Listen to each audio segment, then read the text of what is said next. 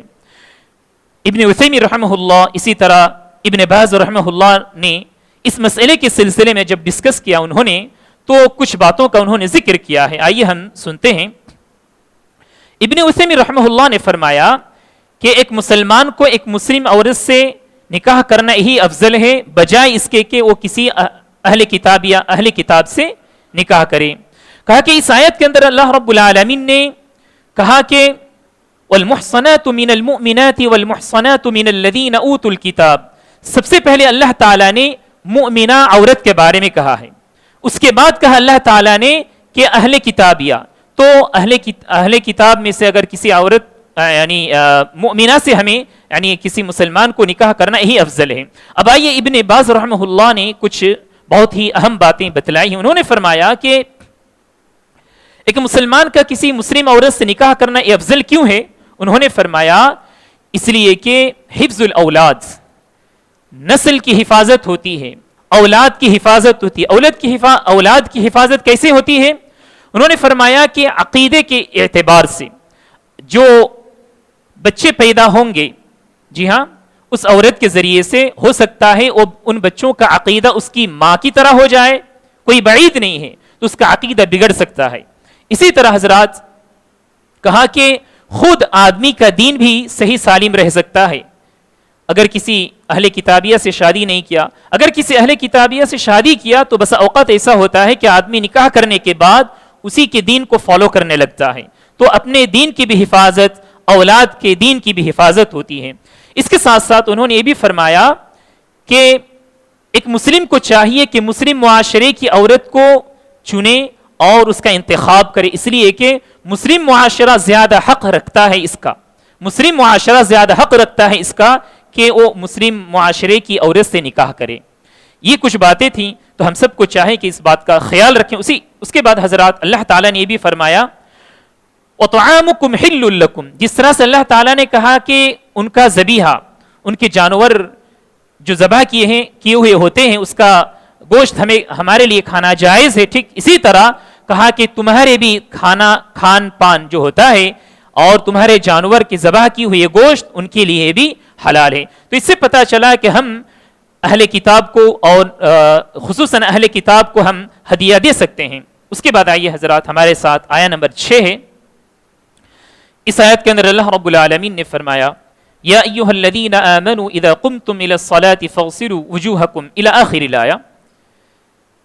اس آیت کے اندر اللہ تعالیٰ نے وضو کے سلسلے میں فرمایا ہے اور نماز کے سلسلے میں فرمایا ہے کہ جب آدمی نماز کے لیے کھڑا ہونا چاہتا ہے تو اس کو چاہیے کہ وہ طہارت حاصل کرے، اس کو چاہیے کہ وہ طہارت حاصل کرے جب آدمی نماز کے لیے کھڑا ہو۔ یہ ترجمہ ہے کہ اے ایمان والو، جب تم نماز کے لیے کھڑا ہونا چاہو تو تم طہارت حاصل کر لو۔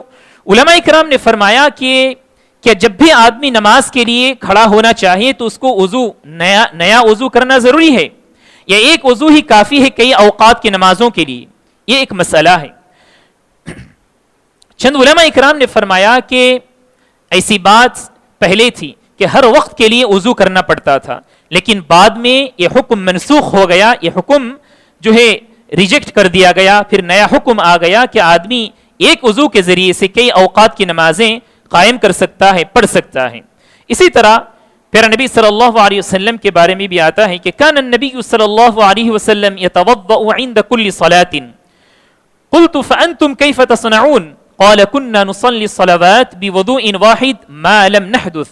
پیارے نبی صلی اللہ علیہ وسلم کے بارے میں کہتے ہیں، انس بن مالک رضی اللہ عنہ روایت کرتے ہیں کہ آپ صلی اللہ علیہ وسلم ہر وقت کی نماز کے لیے وضو کیا کرتے تھے. پھر کہا، سوال کرنے والے صحابی نے انس بن مالک رضی اللہ عنہ سے پوچھتے ہیں کہ آپ لوگ کیا کرتے تھے؟ تو انہوں نے فرمایا کہ ہم لوگ ایک وضو سے کئی نمازیں پڑھا کرتے تھے، یہاں تک کہ ہماری جو طہارت ہوتی تھی وہ ختم نہ ہو جائے. تو علماء اکرام نے فرمایا ان تمام باتوں سے ہمیں یہ پتہ چلا کہ ہر وقت کے لیے نیا وضو کرنا یہ افضل ہے، یہ نیکی کا کام ہے. لیکن اگر کوئی آدمی یہ چاہتا ہے کہ ایک وضو سے کئی اوقات کی نمازیں پڑھے قائم کریں تو اس کے لیے جائز ہے. اسی طرح حضرات، وضو کے بارے میں اللہ تعالیٰ نے اس آیت کے اندر ان باتوں کا ذکر کیا ہے جو واجب ہیں. 4 اعضاء کا ذکر کیا ہے اللہ تعالیٰ نے، چہرہ اور ہاتھ کہنی تک، اسی طرح جی ہاں سر کا مسح کرنا اور پیر کا دھونا. یہ 4 جو اعضاء ہیں ان کا دھونا واجب ہے، یہ واجبات ہیں. لیکن ان کے علاوہ سنتیں ہیں پیارے نبی صلی اللہ علیہ وسلم کی جو احادیث مبارکہ ہیں ان کے اندر پائی جاتی ہیں. جیسا کہ عثمان بن عفان رضی اللہ عنہ نے ایک مرتبہ کسی صحابی سے کہا کہ میرے لیے وضو کا پانی لا دو، تو ان کے پاس وضو کا پانی لایا گیا. تو انہوں نے مکمل وضو کا کیا طریقہ ہوتا ہے انہوں نے بتلایا. سب سے پہلے انہوں نے اس برتن کو جھکایا اور جھکا کر انہوں نے دونوں ہاتھوں کو کلائی تک دونوں ہاتھوں کو انہوں نے اچھی طرح سے دھل لیا 3 مرتبہ. تو اس سے ایک اور بات کا پتہ چلتا ہے کہ آدمی جب کسی ایسے برتن سے وہ وضو کر رہا ہے کہ اس کا ہاتھ اس برتن میں ڈالنا پڑے تو سب سے پہلے جھکا کر اس برتن کو دھل لے، کیونکہ اگر ہاتھ میں کوئی گندگی ہو تو وہ چلی جائے گی. اسی طرح حضرات، ہاتھ دھلنے کے سلسلے میں خصوصاً پیارے نبی صلی اللہ علیہ وسلم نے حدیث کے اندر یہ بھی فرمایا ہے کہ جب آدمی نیند سے بیدار ہو جائے تو اس وقت وضو کرنے سے پہلے برتن میں ہاتھ ڈالنے سے پہلے آدمی کو چاہیے دونوں ہاتھوں کو اچھی طرح سے دھل لے، اس کے بعد پھر وضو جس طرح سے کرنا چاہیے اس طرح سے کریں. اسی طرح جو ہے عثمان رضی اللہ عنہ نے کلی کی، مضمضہ کیا اچھی طرح سے. مضمضہ اس کو کہا جاتا ہے کہ آدمی پوری طرح سے پانی اندر لے منہ کے اندر اور اس کو ہلائے پوری طرح سے، پھر اس کو پھر نکال دے، صاف کر دے. اسی طرح استنشاق اور استنثار کا مطلب یہ ہے کہ آدمی پانی لے ہاتھ میں اور ناک میں ڈالے، پھر اس کو باہر نکالے، 3 مرتبہ ایسا کرے. اس کے بعد مکمل چہرے کو دھو لے. چہرہ کا کہاں سے کہاں تک حصہ ہے؟ کہا کان کا جو نرم گوشت ہوتا ہے یہاں سے لے کر دائیں طرف سے لے کر بائیں طرف تک، اور پیشانی کا وہ حصہ جہاں سے بال اگتا ہے وہاں سے لے کر یہ جو تھوڑی ہوتی ہے یہاں تک، یہ چہرے کا حصہ ہے، اس کو مکمل دھونا چاہیے.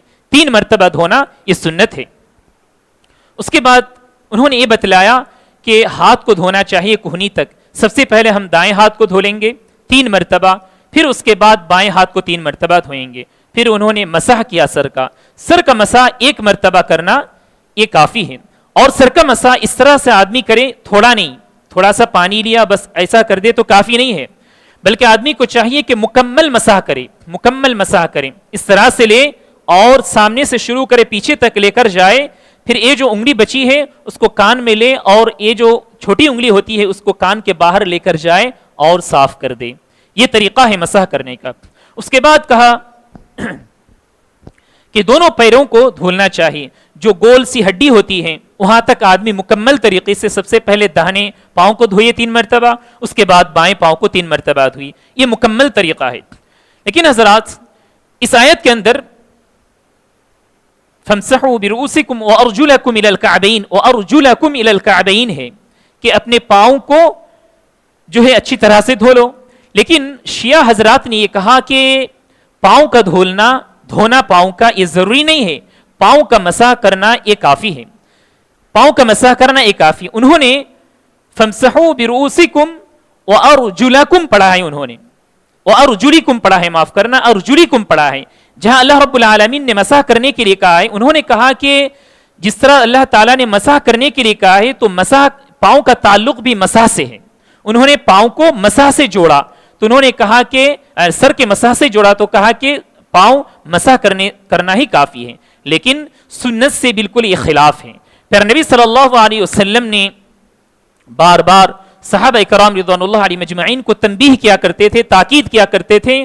اگر ان کے پاؤں کا کچھ تھوڑا سا بھی حصہ سوکھا ہوا رہتا تھا, آپ صلی اللہ علیہ وسلم انہیں فرماتے تھے کہ تم جاؤ پھر دوبارہ اور اچھی طرح سے وضو کر لو. ایک مرتبہ کا واقعہ, آپ صلی اللہ علیہ وسلم نے کسی کو دیکھا کہ کچھ حصہ سوکھا ہوا تھا, پاؤں کا پچھلا حصہ سوکھا ہوا تھا. آپ صلی اللہ علیہ وسلم نے فرمایا کہ وَيْلٌ لِّلْأَعْقَابِ مِنَ النَّارِ, یہ جو ایڑی والے ہیں ان کے لیے جہنم کی آگ ہے, جہنم کی آگ ہے.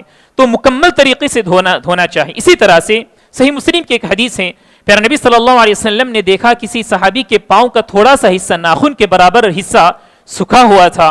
آپ صلی اللہ علیہ وسلم نے فرمایا ارجع فاحسن وضوءک, تم دوبارہ واپس جاؤ اور اچھی طرح سے وضو کرو. تو پتہ چلا کہ پاؤں کا دھونا یہ ضروری ہے. لیکن اگر کوئی آدمی موزہ پہنا ہوا ہے تو ایسی صورت میں اس کے لیے مسح کرنا یہ جائز ہے.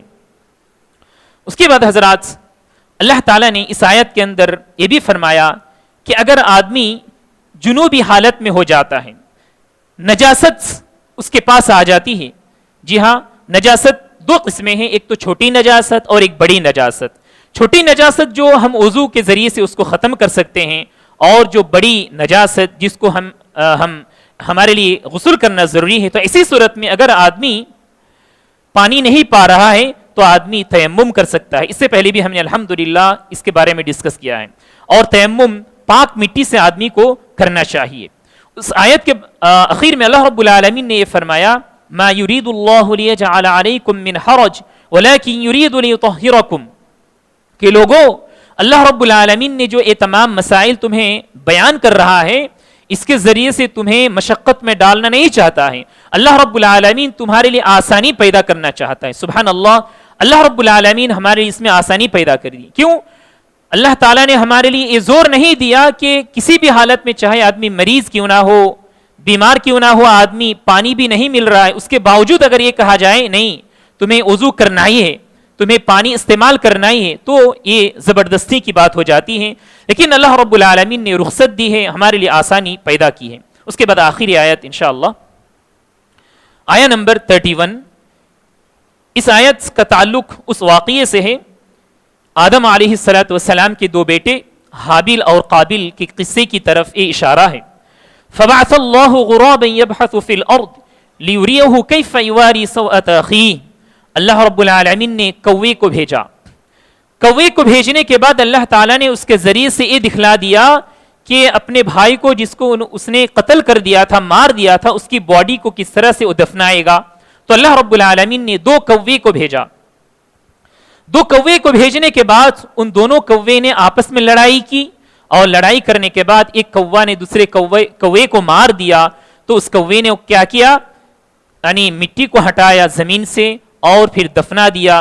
تو بہت ہی عاجز ہو کر یہ کہنے لگا قابیل نے, قال یا ویلتا اعجزت ان اکون مثل هذا الغراب فاواری سوءۃ اخی, کہ میں اتنا ہی لاچار ہو گیا کہ مجھے ایک پرندہ کوا مجھے سکھا رہا ہے کہ میں اب کیا کروں.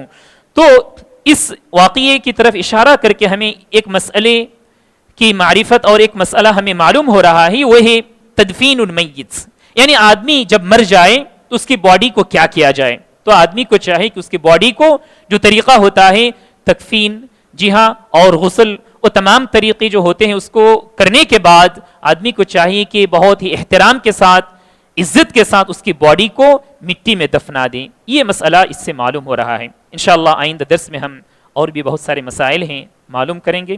اللہ رب العالمین سے دعا ہے کہ اللہ تعالی ہمارے علم اور عمل میں اضافہ کریں. آمین. وجزاکم اللہ خیرا. سبحانک اللہم وبحمدک اشہد ان لا الہ الا انت استغفرک واتوب الیک. السلام علیکم ورحمۃ اللہ وبرکاتہ.